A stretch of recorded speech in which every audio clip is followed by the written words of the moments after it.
Hi hello കൂട്ടുകാരെ, എല്ലാ കൂട്ടുകാർക്കും പത്രമാറ്റിൻ്റെ നാളത്തെ പ്രൊമോ റിവ്യൂവിലേക്ക് സ്വാഗതം. അങ്ങനെ ജലജയാണെങ്കിൽ നവ്യയ്ക്ക് നല്ല രീതിയിൽ പാര വെച്ച് കൊടുക്കുകയാണ്. നീ നിന്റെ കുഞ്ഞിനെ ആയിട്ട് ഈ വീട്ടിലേക്ക് വന്നതിന് ശേഷം ഈ വീട്ടിൽ ആരെങ്കിലും നിന്റെ കുഞ്ഞിനെ ലാളിക്കുകയോ സ്നേഹിക്കുകയോ എല്ലാം ചെയ്തിട്ടുണ്ടാവും. ഒരാൾക്കും താല്പര്യമില്ല. താല്പര്യമുള്ളത് ആരോടാണെന്നറിയോ?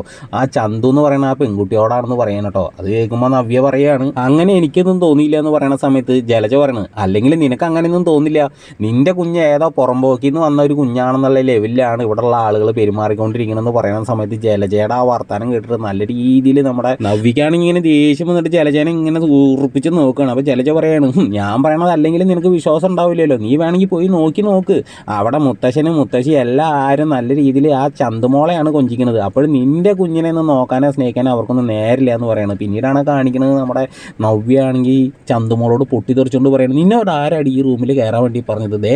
ഇനി എൻ്റെ അനുവാദം ഇല്ലാണ്ട് നീ എങ്ങാനും ഈ റൂമിൽ കയറി കഴിഞ്ഞ് കഴിഞ്ഞാൽ നല്ല രീതിയിലുള്ള അടി നിനക്ക് കിട്ടൂട്ടാന്ന് പറഞ്ഞിട്ട് ആ പാവം കൊച്ചിനോട് പൊട്ടിത്തെറിക്കാനോട്ടോ സുഹൃത്തുക്കളെ. ആ സമയത്താണെങ്കിൽ നമ്മുടെ നയന വരുന്നുണ്ട്.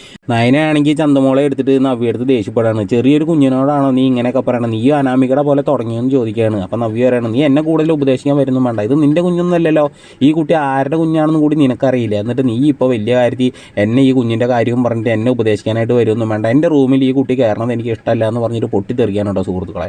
അപ്പം പിന്നീടാണെങ്കിൽ നമ്മുടെ ചന്തുമോളും നയനയാണെങ്കിൽ ആദർശിൻ്റെ അടുത്തേക്ക് പോവാണ്. ആദർശാണെങ്കിൽ ഈ ഒരു സംഭവം പറഞ്ഞതിന് ശേഷം ചന്തുമോളെ അടുത്തേക്ക് വിളിച്ചിട്ട് മടിയിൽ ഇരുത്തിയിട്ട് പറയണം, മോള് സങ്കടപ്പെടുന്നു വേണ്ട കേട്ടോ, ഈ അങ്കിളും ഈ ആൻറ്റിയൊക്കെ എന്നും കൂടെ ഉണ്ടാവും എന്നൊക്കെ പറഞ്ഞിട്ട് നല്ല രീതിയിൽ ഇങ്ങനെ സപ്പോർട്ട് ചെയ്യാൻ കേട്ടോ സുഹൃത്തുക്കൾ. ആ പാവം പിടിച്ച കുഞ്ഞിനോട് ഇത്രയും ദേഷ്യം കാണിക്കാനുള്ള ഒരു മനസ്സ് നവ്യയുടെ വല്ലാത്തൊരു ക്രൂര മനസ്സായി പോയി. അപ്പോൾ എല്ലാവർക്കും ഈ ഒരു പ്രൊമോ റിവ്യൂ ഇഷ്ടമായി, ഒന്ന് ലൈക്ക് അടിച്ചും സബ്സ്ക്രൈബ് ചെയ്തൊന്ന് സപ്പോർട്ട് ചെയ്തിട്ട് പോണേ കൂട്ടുകാരെ.